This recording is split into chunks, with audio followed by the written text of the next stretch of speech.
Hey everyone, welcome back for another deep dive. Today we're tackling a book that kind of flips the whole self-help thing on its head. It's called The Subtle Art of Not Giving a Feck by Mark Manson. We'll be using this awesome summary from Bookie to help us unpack it all. Yeah, it's definitely not your typical self-help book. Manson really challenges this idea that we always got to be striving for constant positivity, always be happy. Right, like toxic positivity almost. Exactly. He says we should be way more strategic about where we focus our energy and what we actually care about. I love that. So one of the things that really jumped out at me from this book is this concept he calls the backwards law. Basically, it's this idea that the more we chase something like happiness, the further away it seems to get Yeah, have you ever felt that? Like you're on this treadmill and you just can't quite reach what you're going for? all the time. It's like this constant struggle. Well, Manson says it's like trying to grab smoke, the harder you squeeze, the less you actually hold. Oh, I like that. He uses this great example of Charles Bukowski, the writer. He had this really kind of gritty style, and he wasn't like chasing fame or fortune or anything. But he ended up being super successful anyway, right? Exactly, like more so than a lot of people who are chasing those things.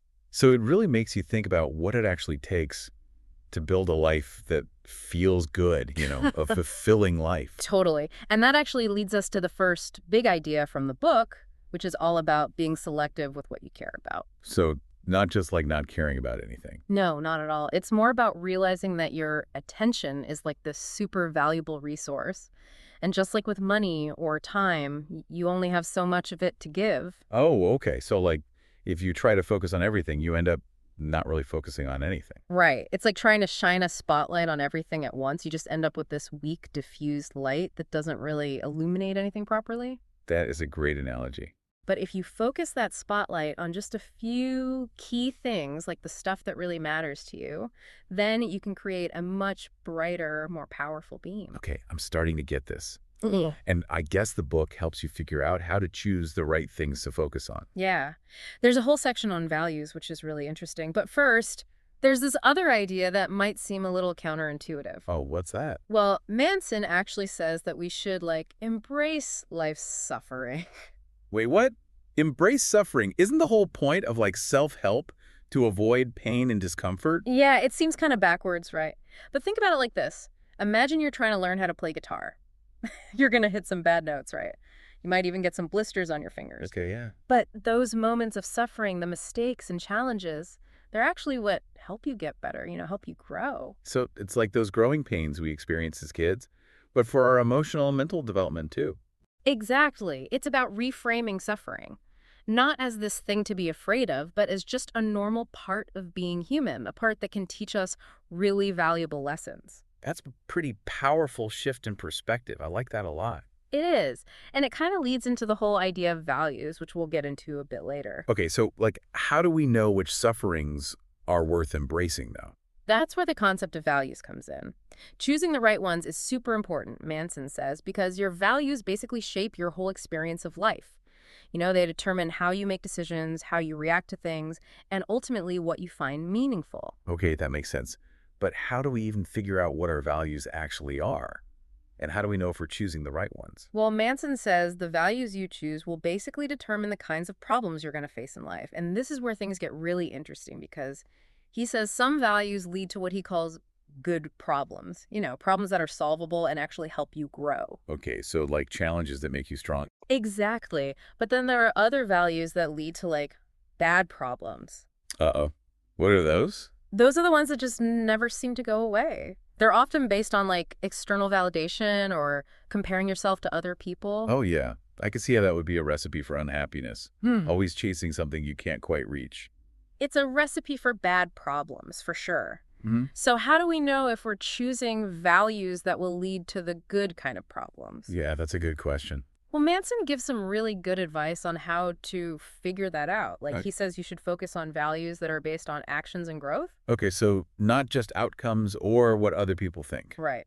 Because those things are often outside of your control. That makes a lot of sense. So instead of valuing being rich, which Yeah. is kind of dependent on luck and circumstance. You could value something like being generous, which is an action you can take regardless of your situation. I like that a lot. It's empowering.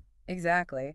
And it kind of leads into another one of the big ideas from the book, which is taking responsibility for yourself. Okay, so owning your choices and actions. Yep. It's about recognizing that even when things feel totally out of control, you always have a choice in how you respond. So, like, even when bad stuff happens, it's not necessarily about blaming yourself, but more about figuring out what you can control in that situation. Exactly. Manson actually uses this example of a guy who's shorter than average, and he blames his height for, like, all of his problems. Oh, wow. So he thinks he can't find a partner or be successful because he's not tall enough. Yeah, and it becomes a self-fulfilling prophecy because he's so focused on this thing he can't change. So he doesn't even try to improve the things he can control. Right. It's like he's letting this external circumstance define his whole reality. That's kind of sad. Yeah, but then Manson contrasts this with this really cool story about William James. Who's William James? Oh, he's considered the father of American psychology. Okay, so a pretty important guy. Yeah, he was a big deal. But he faced a lot of challenges early in life, health issues, career setbacks, all kinds of stuff. But then he decided to do this crazy experiment. He decided to live for a year as if he was 100% responsible for everything that happened to him. Wow, that's radical, like taking responsibility to the extreme. So what happened? It totally changed his life. For the better. Oh, yeah, big time. He ended up having this super successful career and made all these major contributions to psychology. So it's like a testament to the power of mindset, right? Yeah. That we can choose how we see things and how we respond, even when things are really tough. It really is. It's about recognizing that we have way more agency than we think we do. I love that. Okay, so we've talked about choosing what we care about, embracing suffering, having the right values, and taking responsibility. Is there something that ties all of these ideas together? Yeah, I think they all point to this fundamental shift in how we approach life and how we think about personal growth. And it leads us to the last big idea from the book, Refuse and Be Refused. Ooh, I like that. It sounds kind of rebellious. It is. It's about recognizing that we can't please everyone, and that's totally okay. So like not being afraid to say no. Exactly. Manson says that trying to avoid rejection at all costs can actually lead to a life that feels kind of fake and unfulfilling. Yeah, I can see that. It's like you're always trying to fit in or meet other people's expectations instead of being yourself. It's exhausting. So this idea is more about like embracing who you are and setting boundaries. Exactly. And it's about recognizing that you can't be everything to everyone. I think that's something a lot of people struggle with. For sure, it's a very human thing. But the book encourages us to embrace the power of saying no and to be okay if someone doesn't like it. Because when you say no to things that don't align with your values, it frees up space for the things that do. Right. It's like decluttering your life. Yeah. Not just your physical space, but also your mental and emotional space. Okay, so it's not just about refusing things. Right. It's about being selective and making conscious choices about what you let into your life. Exactly. And here's the really interesting thing about this principle. Manson actually says that being willing to be rejected can make you more attractive to the right people and opportunities. Wait, really? How does that work? Well, think about it. Would you rather be with someone who respects your boundaries and appreciates your authenticity, even if it means you don't always agree? Totally. I'd much rather be with someone who accepts me for who I am, flaws and all. It's about creating a life that feels aligned and authentic, even if it means saying no to some things along the way. And I think that's where true freedom comes from, right? Not from trying to please everyone, but from having the courage to be yourself Yeah. and to go after what truly matters to you. Exactly. So as we wrap up our deep dive into the subtle art of not giving a feck, let's take a minute to recap those 5 big ideas we talked about. Okay, so first we have select what you care about. That's all about realizing that our attention is limited and we need to choose wisely where we focus it. Then there's embrace life suffering, which encourages us to see challenges as opportunities for growth. And have the right values, which is about figuring out what truly matters to you and making sure your actions are aligned with those values. Right. And then we have take responsibility for yourself, which reminds us that we have more control over our lives than we often realize. And finally, refuse and be refused, which is all about setting boundaries, saying no, and being okay with rejection. It's about creating a life that feels authentic and true to who you are. I love it. So much good stuff in there.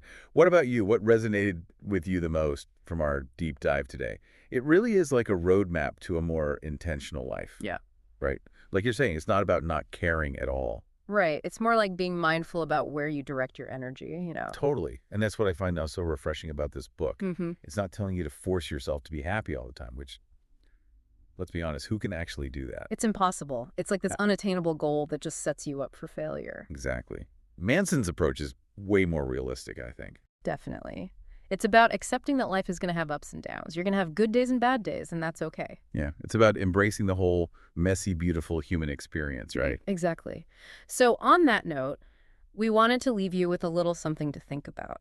A question inspired by the subtle art of not giving a feck. Okay, hit me with it. What one thing will you consciously choose to not give a feck about this week? Oh, that's a good one.